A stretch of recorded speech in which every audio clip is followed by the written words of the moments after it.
Buen día, Alexis. Hola Ernesto, buenos días, ¿cómo estás? Sobreviviendo la pandemia. Nuevamente y hasta nuevo aviso. Pues sí, ya cuando tengamos ya sobrevivir la pandemia va a ser muy bueno. De Es- mientras hay que estar esperando. Esperemos eso, esperemos. Sí, parece que sobreviviendo. Algún día, ¿qué tal si ya sale ya? No, sobrevivimos la pandemia. Oye, bueno, el otro día estuvimos conversando respecto del locus de control interno y externo.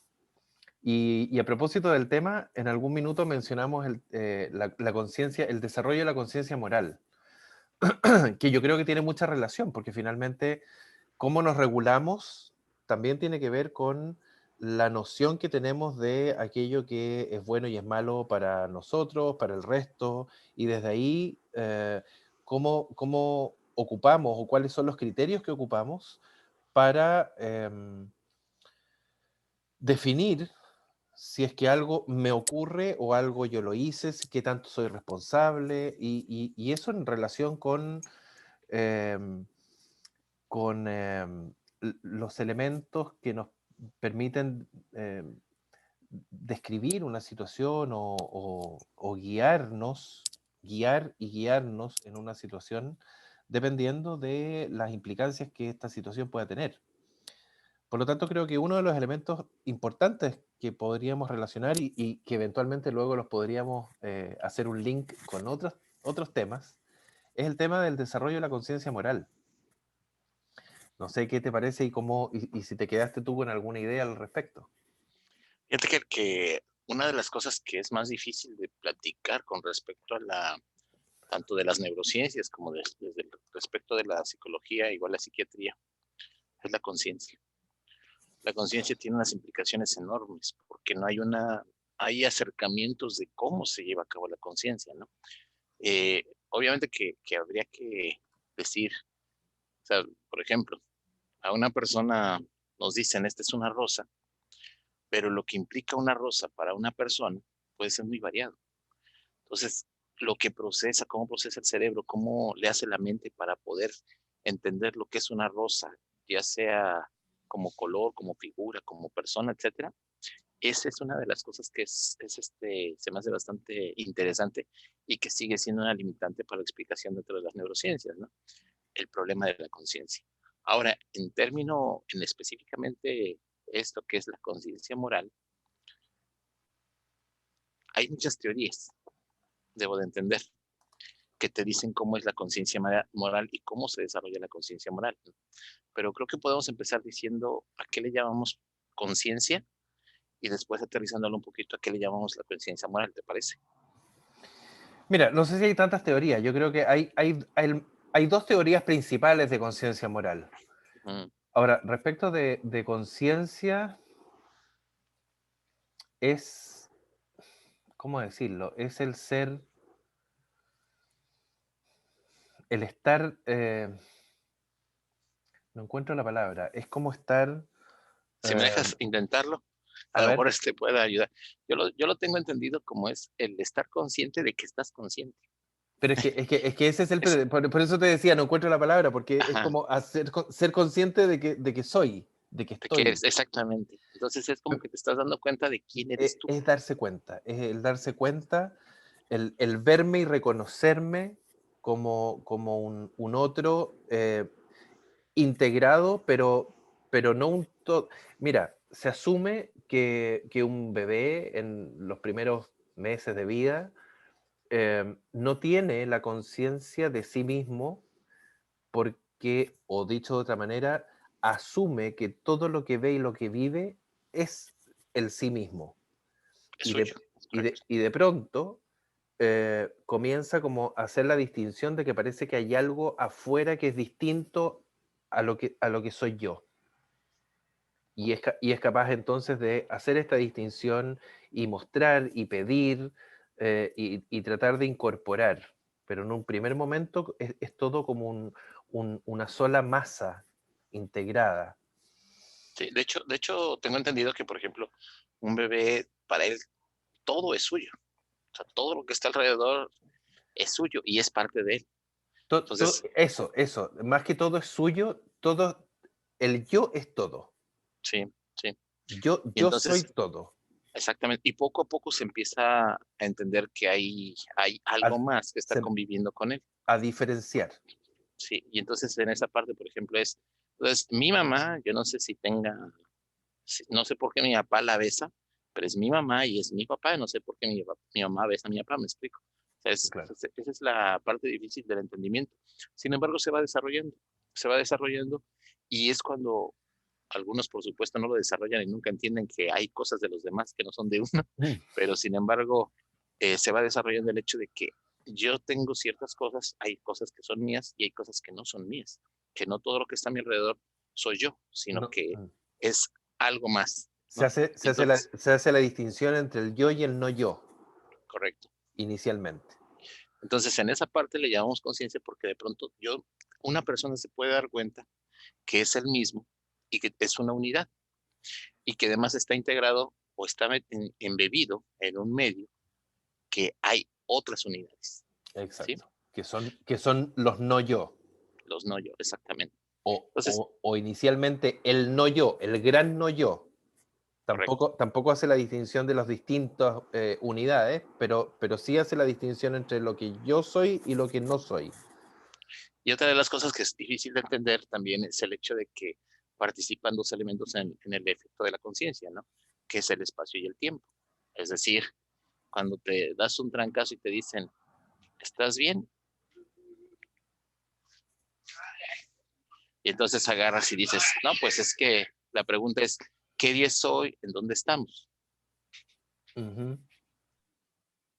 ¿Sí? Esa es otra de las cosas que también está embebido en la conciencia. Es Mm. decir, yo vivo en tal ciudad, es tal día, y puedo percibir qué voy a hacer con respecto a mis actividades a futuro. Eso es parte de la conciencia, ¿no? El hecho Absolutamente. de verme yo como unidad, yo como persona, como individuo, como sujeto, como profesionista, eso me da una idea de la conciencia, ¿no?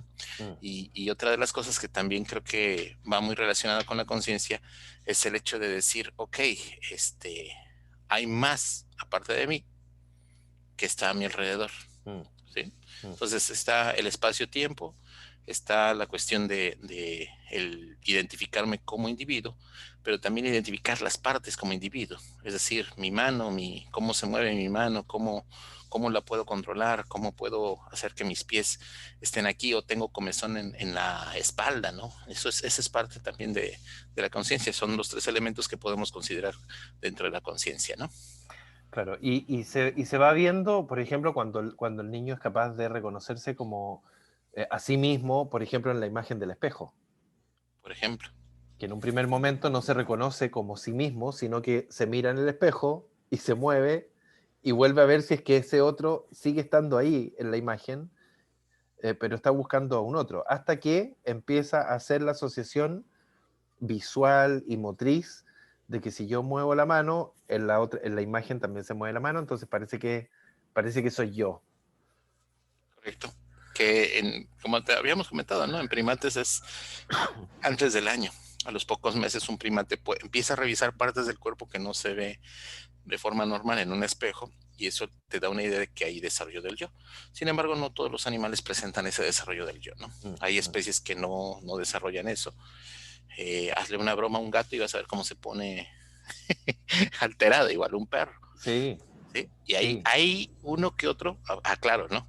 Por supuesto que esto obedece principios estadísticos y hay uno que otro que sí tiene la capacidad de reconocer parte. Entonces no se pone tan histérico como en otro Mm, momento, ¿no? mm. Sí, es interesante cómo se desarrolla la conciencia, ¿no? Pero ¿qué te parece si entramos a la cuestión moral? Sí, porque la conciencia es demasiado amplia Sí, y evidentemente yo creo que tal vez tendríamos que partir tratando de definir la conciencia, pero nos vamos a demorar. Yo creo que es una de los temas que yo creo que en psicología y en neurociencia hasta el día de hoy no está definido. Pero ya una vez que la conciencia está establecida y ya tengo la noción del yo, uno de los elementos, una de las implicancias que esta conciencia tiene es precisamente el aspecto moral.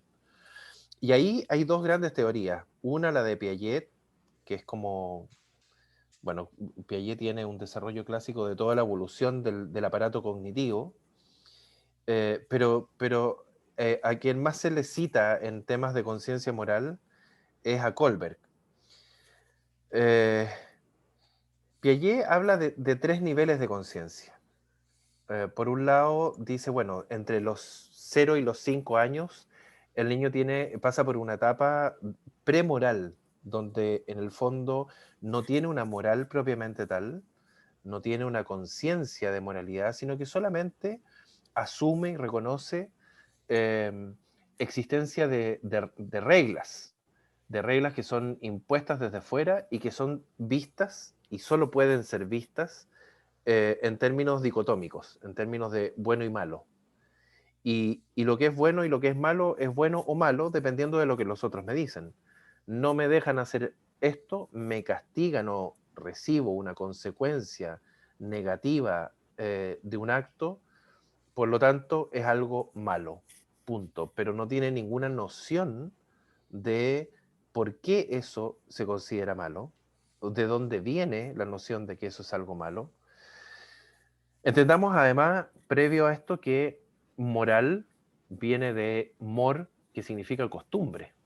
Es decir, es la costumbre de un grupo, por lo tanto aquí hay un tema cultural que es sumamente importante, eh,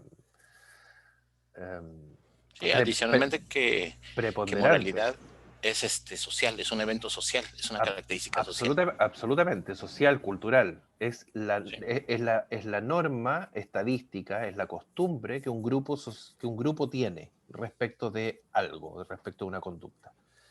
Bueno, y entonces en esa lógica, el niño primero tiene esta etapa, o pasa por esta etapa premoral, donde no sabe cuál es la idea que hay detrás, cuál es el criterio que hay detrás, y luego ya a partir de los 5 y hasta los 10 años aproximadamente, ya empieza a considerar estas reglas impuestas por figuras de autoridad, por figuras que valida como poderosas, que podrían ser los padres, podría ser Dios, dependiendo de la formación que el niño tenga, podría ser la policía. Eh, Son normas que son inalterables, son reconocidas como que están ahí, inalterables, y yo no tengo ninguna posibilidad de cambiarlas. Y a partir de los 10 años ya empieza a haber una etapa más autónoma, la segunda es la etapa heterónoma, eh, una etapa más autónoma donde yo ya puedo cuestionar de alguna manera y hasta generar mi propia moralidad, mis propios criterios. Surgen sentimientos morales ya más personalizados. Ahí empieza a surgir, por ejemplo, la compasión, la empatía, el altruismo que hablamos en algún minuto. Um, pero es una clasificación mucho más vaga, mucho más general, mucho más amplia que la que hace Kohlberg. Um, Espera, pero fíjate que, perdón que te interrumpa, seguimos Dale, con lo dale. de Piaget, me gusta. Hay datos que me gustan mucho acerca de Piaget. La primera de ellas es que él no es psicólogo por estudios, él le dan el doctorado honoris causa por las teorías que presenta, precisamente de desarrollo de la personalidad, pero también debemos Desarrollo reconocer que, cognitivo. perdón, desarrollo Cognitivo. cognitivo, sí. Entonces, en esta parte sabemos que Piaget era biólogo. Ujú. Él ve desde el punto de vista evolutivo cómo es el desarrollo de la personalidad y es el desarrollo cognitivo de la personalidad. Entonces, en esa parte me gusta porque él le da mucho peso, como le da el elemento evolutivo, le da mucho peso a las cuestiones ambientales, de cómo el medio ambiente influye sobre la respuesta del sujeto, ¿no? Entonces, ese es uno de los aportes que debo enfatizar con respecto a Piaget, ¿no? Y otra de las cosas que también me llama la atención es cómo él dice a los 10 años hay un cambio. Hay estudios en donde dicen claramente que los 10 años es una etapa crítica en el desarrollo, porque es cuando el cerebro empieza a darse cuenta de qué está sucediendo a su alrededor desde el punto de vista social. Es decir, es cuando empiezan a crearse los modelos, ¿no? El modelo, si tú eres una persona golpeadora, a los 10 años un niño lo ve a esa edad, sabe que va a desarrollarse como parte de golpeador, ¿no? Si es una persona agresiva, va a desarrollar más la agresión y así sucesivamente, ¿no? Si es una persona, por ejemplo, que la abandonan a los 10 años, él va a ser probabilísticamente va a abandonar. Entonces, es importante el hecho de los 10 años y bueno, yo no sabía que Piaget lo había marcado también dentro de esta edad que era como crítica, ¿no? Ahora, me gusta el sentido de decir, ok, ¿por qué es tan importante los 10 años y por qué de pronto cambia el sentido de cómo estoy viendo las reglas? ¿Cómo empiezo a absorber otro tipo de reglas? ¿Cómo me hago yo? Y es precisamente por esa idea de empezar a desarrollarse yo como unidad, como persona. Es decir, si yo, niño, al igual que dije, puede ser golpeador, le estás dando una educación o estás centrándote en cómo darle una mejor formación de que vea que eres altruista, de que vea que eres compasivo, es más fácil que puedan desarrollar esa característica en edad adulta. ¿Me explico? O sea, no nos vamos a centrar solamente en las cosas negativas, sino también en las cosas positivas, ¿no? Si tú a un niño le alcanzas a los 10 años a marcar horas y momentos en que puede trabajar, quiere decir que sea más fácil para él desarrollarlo en edad adulta. ¿Es correcto? Sí, es correcto. Ahora, también ocurre que ahí hay un proceso que es madurativo. Sí. Es madurativo de nuestra conciencia, de nuestra corteza cerebral, qué sé yo. Sí.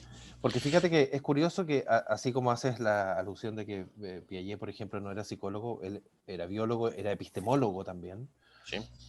Toda la teoría de desarrollo cognitivo de Piaget la desarrolla en base a un estudio de caso finalmente, Claro.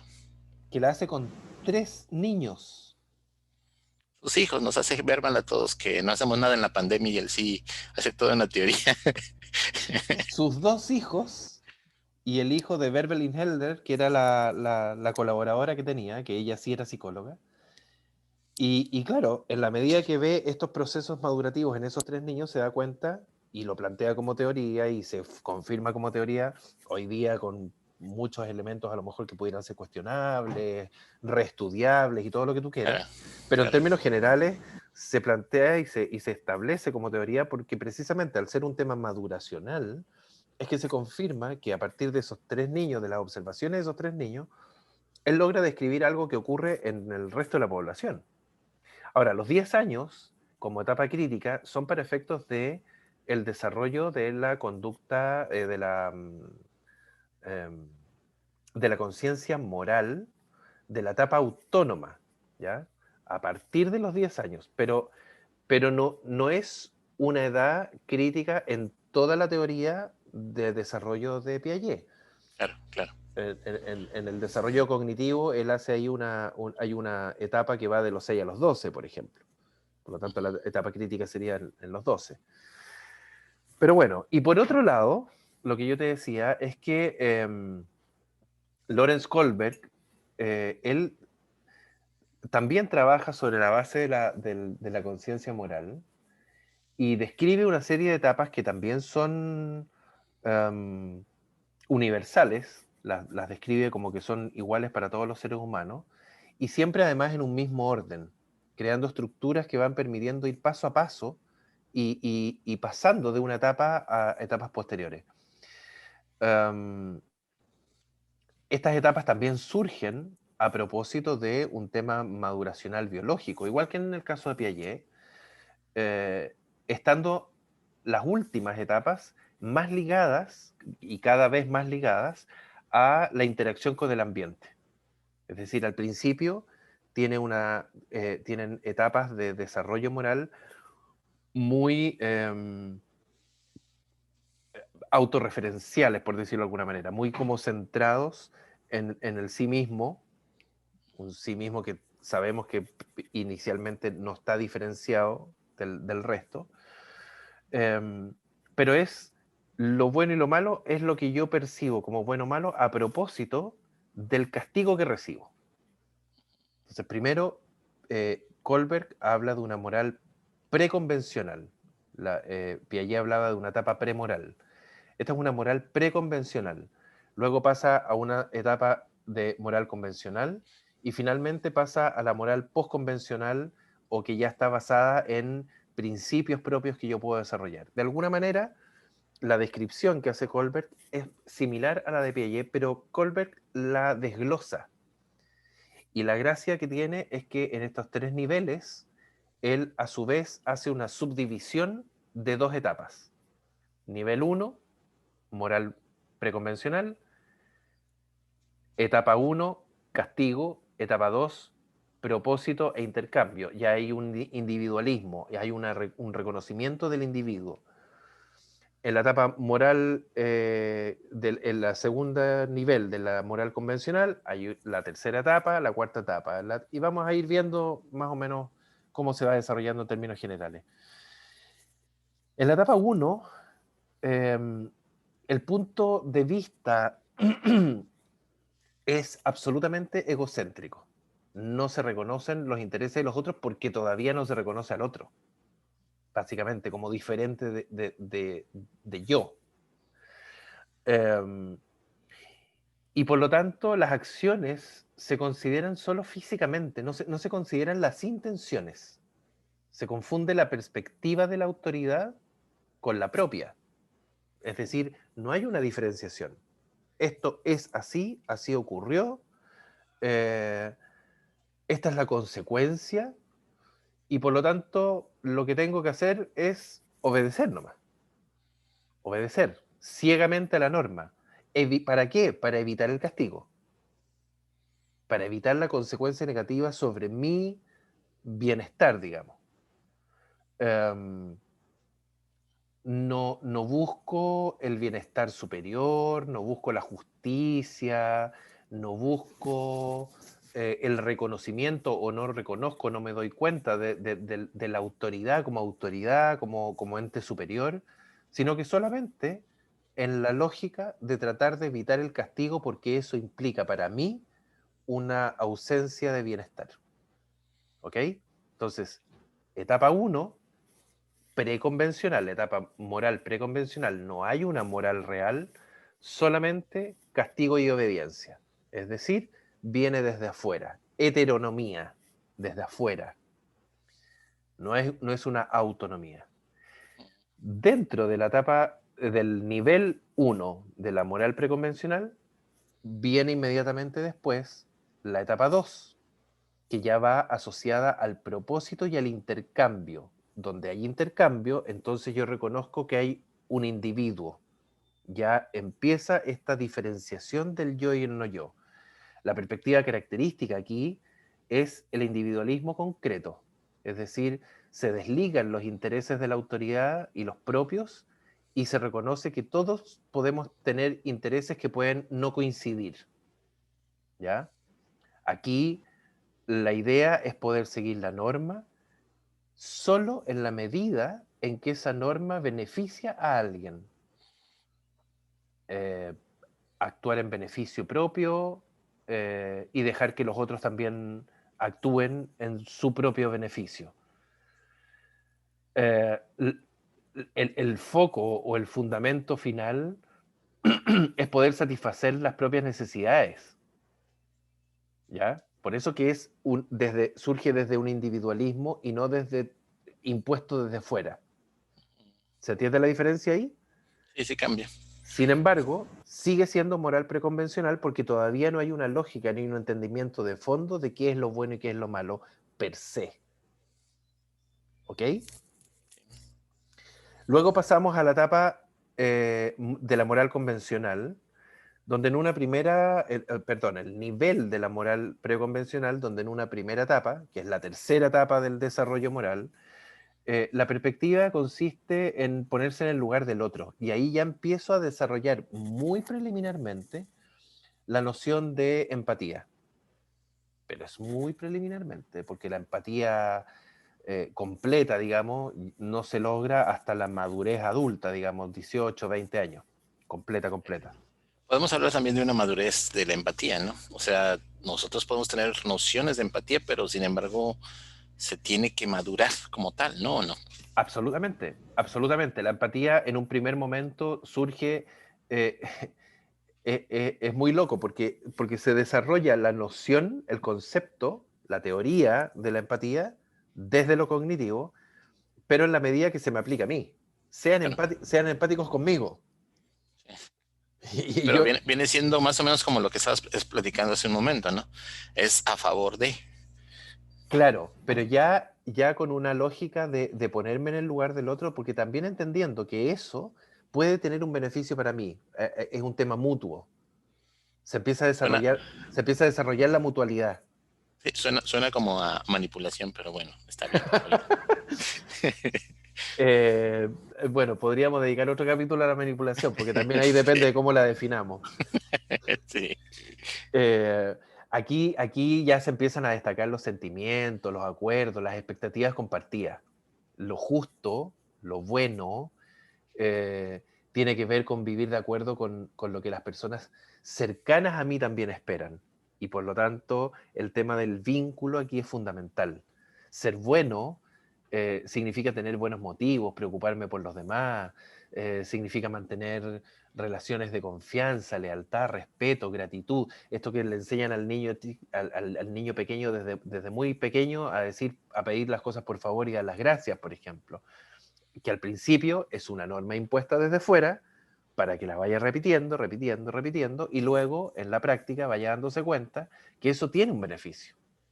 Que si yo pido por favor y doy las gracias, voy a tener una predisposición del otro favorable hacia mi solicitud. Entonces, la razón última para hacer lo bueno, para hacer lo justo, eh, es la necesidad que siento de ser una buena persona tanto ante mí mismo como ante el resto, de ser reconocido como una persona buena, de ser reconocido como preocupado, como atento, como considerado. ¿Se entiende? Como algo, es que es algo, ¿cómo se le dice? No es sublime, sino es prácticamente que destaca sobre los demás, ¿no? Pero todavía con el objetivo de recibir un beneficio. Sí, claro, sí. Sí, no hay altruismo, No hay un totalmente. altruismo real, no, Sí, sí. no. Prácticamente estamos viendo el bosquejo del altruismo. Así como vimos el bosquejo de la empatía, también está el bosquejo del altruismo, ¿no? Claro. Claro, y ya a propósito del beneficio que puedo recibir, en la cuarta etapa, que es la segunda de la moral convencional, ya estoy incorporando el sistema social y por lo tanto la conciencia social, la ley, el orden, en un sentido mucho más amplio, mucho más meta-análisis, digamos, meta-análisis de ese beneficio que alcancé en la etapa anterior.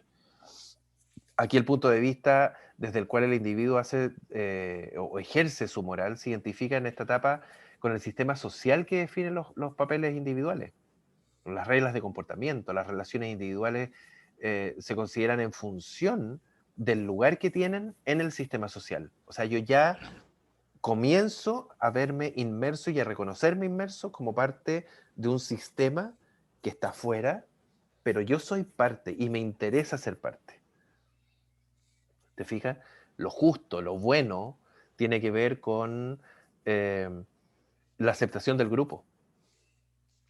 Entonces yo quiero estar ahí. Es Y parte de la integración.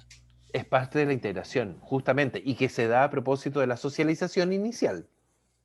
Que prácticamente cuando tienes a los niños, a los bebés en guardería y en preescolar, se supone que es lo que estás buscando desarrollar, ¿no? Es como brincar de la parte del yo al no yo, y precisamente los factores sociales son los que potencializan esa posibilidad. Entonces, ok, quiero jugar con ustedes, pero me he portado mal, me rechazaron, ok, me porto bien para que me dejen entrar dentro del juego, ¿no? De- Entonces ya le rompí la pierna en el fútbol a mi compañero y ya no me dejan jugar con ellos, ok, ya no le voy a romper la pierna, nada más lo voy a tengo, lastimar y ya. tengo que tener cuidado, claro, Sí, tengo sí, que preocuparme del bienestar del otro, y eso de alguna manera pasa por reconocer también la necesidad que tengo yo de respeto. claro, Por claro, eso, por porque eso también me protejo. claro, pero por eso te digo, o sea, primero viene la etapa anterior donde yo reconozco que en el portarme bien hay un beneficio, Sí. Y por eso pido por favor y doy las gracias, pero aquí ya paso a ser parte del sistema social. Sí. Y ya se da una integración de esta ley de alguna manera. Y por último, nos vamos al tercer nivel, que es el de la moral postconvencional o basada en principio, que es donde las decisiones morales acá tienen origen en un conjunto de principios, de derechos, valores, hay todo un tema valórico asociado, que puede ser admitido por todas las personas que componen esta sociedad. Entonces ya no es que yo estoy reconociendo, como en la etapa previa, la ley, sino que eh, aquí ya tengo una racionalidad en base a valores que se fundó en la perspectiva previa de la sociedad, de reconocer la sociedad, y entonces integro diferentes perspectivas individuales. Y doy pie también, por ejemplo, a la diversidad. Se toma en consideración la perspectiva moral, eh, pero destacando que hay diferencias, que puede haber, y que eventualmente esas diferencias pueden tener dificultad para conciliarse. Pero lo asumo como parte de la realidad, como parte de este ser, valga la redundancia, como parte de este ser parte. Entonces acá lo bueno consiste en ser consciente de esta diversidad, de las opiniones distintas. Eh, se suele considerar, por ejemplo, una excepción por encima de lo social y lo valórico aceptado, pero como algo excepcional justamente. Y por eso siempre se dice que la excepción confirma la regla, porque la excepción es excepción justamente por eso, porque es excepción, porque no es la norma, porque no es lo general. Se enredó mucho ahí, pero se entiende. Pero eso es, o sea, por qué la excepción confirma la regla? Justamente porque la excepción es excepción, Sí, claro. porque no es generalizable. Y finalmente entonces ya pasas al principio ético, que cuando ya tienes toda esta integración, cuando ya no solamente te reconociste a ti mismo, reconociste que no querías ser castigado, reconociste que del momento que te portas bien tienes un beneficio, del momento en que reconoces ese beneficio, integras la ley, reconoces a los demás, desarrollas la empatía, finalmente todo eso te lleva a ser capaz de desarrollar principios éticos.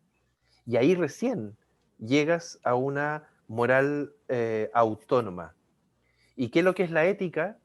Es el metaanálisis de la moral. La moral es la costumbre, lo que se acostumbra en este grupo es hacer esto de esta manera, por lo tanto eso va a ser lo bueno, y la ética dice, bueno, a ver, veamos por qué esto se hace así y por qué esto es bueno y lo otro no es bueno.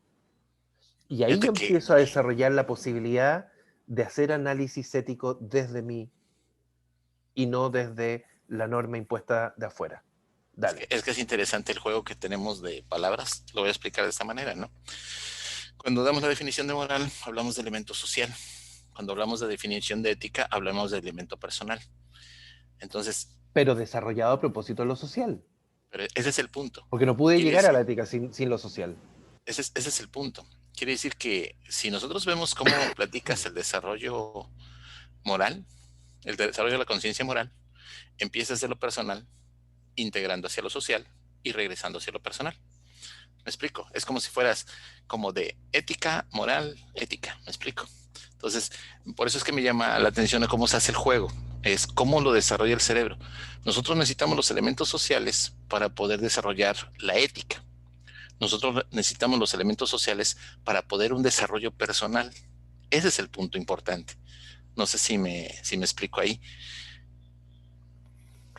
Sí, pero la diferencia está en que cuando comienzo desde lo individual, tú dices, comienzo de lo individual, incorporo lo social y luego vuelvo a lo individual, pero cuando vuelvo a lo individual en el sentido de que todo esto que ya fui capaz de comprender, lo integro y soy capaz de producir incluso ética, pero ya hacia lo social, porque la ética Exactamente. no es hacia mí, Correcto. Es que es es un sistema de retroalimentación. O sea, a mí me gusta entender que todo lo que concebimos para el aprendizaje, lo que entendemos por educación, me calza perfectamente porque estamos hablando de una espiral de educación. O sea, Eso, tú estás en un punto, eso te iba a decir. empiezas a desarrollar y regresas al mismo punto, pero con un nivel diferente. O sea, el nivel de conciencia, el nivel de decir, ok, eh, yo estoy entendiendo por qué hago las cosas de esta manera. Y más aún, puedo ser capaz de decir, la regla moral que me enseñaron en este momento no es la correcta, tenemos que cambiar, como pasa ahorita con el machismo. A mí me habían inculcado que el machismo era correcto, yo me comportaba como machista, de pronto hago una reflexión y digo, no, el machismo no es el camino que debemos de seguir, Y, por lo y tanto que, tengo que cambiar. y que ni siquiera tenía el nombre. Ni siquiera tenía el nombre machismo, porque era nomás, era la realidad. Hoy Era día, la hoy forma, sí, día, dado que diste esta vuelta en espiral, que yo creo que es un cono ascendente, ¿no es cierto? Donde partes desde el yo absolutamente egocéntrico y empiezas a desarrollar, hoy día miras hacia atrás y te das cuenta, esto es machismo, esto es injusto, esto no permite desarrollo parejo de todos, y bueno, etcétera, etcétera, etcétera, y por lo tanto tengo que reformularlo. claro. Eh, yo, a mí me gusta, y como te digo, en términos generales, creo que es mucho más aceptada y recurrida la teoría de Colbert respecto al desarrollo moral, justamente porque hace esta distinción, ¿no? Entre los niveles y cada nivel con sus dos etapas, que permite identificar mucho mejor, tal vez en esencia, uno podría decir, más o menos es lo mismo que dice Piaget, pero Piaget lo plantea en términos mucho más amplios, mucho más, menos desglosables, y por lo tanto permite trabajarlo, o se puede trabajar mucho mejor desde la teoría de Colbert, porque tú puedes operacionalizar mejor las distintas etapas. Es que ese es el aporte. Fíjate que no creo que estén peleadas las teorías. Lo que sí puedo No, pensar, lo que sí debo de pensar es que como alguien que trabaja con ello, si te permiten tener una lupa que te permita entender por en qué punto te localizas, hay un problema de conexión. ya, ¿no? Ya, ¿sí? Ya, ahí volví, yo también hice una pequeña pausa, estaba muy entrecortado el audio. Ok, entonces decía que prácticamente no se pelean las teorías. Yo creo que en esta parte, esa persona que se dedica a trabajar con ello, lo que hizo Colbert es darle una lupa para poder ubicar en tiempo y forma dónde se localizaba este desarrollo cognitivo, ¿no? Y Y poder entonces, traducir ese desarrollo a actividades concretas que te permitan potenciarlo. y yo no dudo que alguien más adelante nos vaya a hacer todavía un zoom al respecto, en donde alguna de las etapas que está describiendo diga, ¿sabes qué? Es que puedes reconocer esta en este punto y cambia en este momento, y etcétera, ¿no? Son prácticamente las aportaciones que tiene cada una investigación. Por eso la importancia de que alguien se siente a reflexionar. Por eso es la importancia de una espiral de conocimiento, ¿no? Porque prácticamente tú Mm. dices, ok, hasta este momento trabajamos con este paradigma y en un momento lo tenemos que analizar. Va a haber una revolución científica, va a haber una crisis en el entendimiento, pero es necesario para poder tener más claro lo que estamos describiendo, ¿no? Entonces, fíjate la idea, ¿no? Yo creo que podemos sentarlo en este sentido, ¿no? Ningún ente que quiera desarrollarse puede estar solo, tiene que interaccionar socialmente. Pero no Esencialmente so- somos seres gregarios, no funcionamos aislados. y lo importante de cuando decimos esto de ser gregario, perdón, sociales, es que también tiene sentido cuando nos permite reflexionar y producir nuevas reglas, nueva ética. Es decir, al principio es absorber y después en algún momento tenemos que emitir. Entonces, en esa parte de absorber y emitir es cuando pues, sucede la maduración, ¿no? Entonces, desde mi punto de vista, creo que una persona dice, ok, ya he aprendido muchas cosas, ya he entendido muchas cosas, ya me formé profesionalmente, ¿en qué momento puedo devolverle a la sociedad lo que ya aprendí? Pues no hay otra manera más que generar teorías, generar pensamientos, generar reflexiones que permitan que la gente tenga un crecimiento. No solamente es un crecimiento personal, sino es un crecimiento social, ¿no? De tal manera que por eso nos damos un espacio para decir, oye, después de que leíste tanto, ¿por qué das clases? Pues por la razón de que en este momento quiero devolver parte de lo que yo aprendí y mostrarles un esquema y una forma que no viene tácitamente en un libro, ¿no? A veces viene por supuesto que me apoyo en los hombros de gigantes, como dice en algún Mm, momento, ¿no? mm. Pero por supuesto que en algún momento debo decir, es que esto se resume de esta manera o lo tienen que ver bajo este esquema. Y cada quien, lo más importante es que cada uno de ustedes discuta, se reflexione y diga si lo que yo estoy diciendo es cierto o es falso. ¿En Y qué medida le, pónganla a prueba, en qué medida le hace sentido? Eventualmente qué crítica podría encontrar? Eh, claro. Pero da tu aporte. aplicar, Ese es el aplicar. punto. Pero fíjate lo que te dice el desarrollo finalmente. Da tu aporte. Mm. Ese es el punto crítico. No te quedes solamente con haber adquirido las ideas, con las leyes. No te quedes solamente con respetar las reglas y las leyes, sino también tienes que generar. Porque eso es cuando te permite criticar lo que estás haciendo. Y esa es una parte de una metacognición, ¿no? Pero es difícil porque no siempre llegamos a ese punto. Y ese es el ejercicio ético, que es una metacognición respecto de la moral. Correcto. Bueno, Bueno, mira, yo creo que esto además tiene muchas implicancias y puede tener muchas ramificaciones hacia distintos temas. Por supuesto, en particular hacia la educación, que es lo que nosotros estamos. claro. Em, pero también en la vida cotidiana, si uno quiere. O sea, esto no es un tema solamente académico, sino que cómo desde nuestra capacidad de darnos cuenta, hacernos responsables de nuestros actos, a propósito del locus de control, pero también a propósito de la ética y la moral, cómo, por ejemplo, llegamos a un ejercicio que es tan propio, tan humano y tan, no sé si latino solamente, pero tal vez más marcado en el mundo latino, de la chismología. Hagamos un capítulo de la chismología. Vamos a hacer un capítulo de chismología para conectarlo con esto, porque yo creo que es interesante cómo llegamos a eso. ¿Cuál es el Sí, objetivo? ¿A qué ayudamos con eso? Pero o ya, bien, ¿cuál es la intención de lo que hagamos, no? sí, claro, Entonces sí, vamos a hacer un capítulo al respecto. Me parece buena idea. Bueno, pues yo creo que cerramos. cerramos. Un susto como siempre. Ok, nos vemos pronto. Saludos. Chao, chao. Oiga, por cierto, a todos los que nos han felicitado, gracias. Y déjenos preguntas, comentarios para que hagamos un tema con respecto a lo que ustedes digan. Sí, ¿Sale? sí, muy Listo, bien. gracias. Dios. Chao, chao.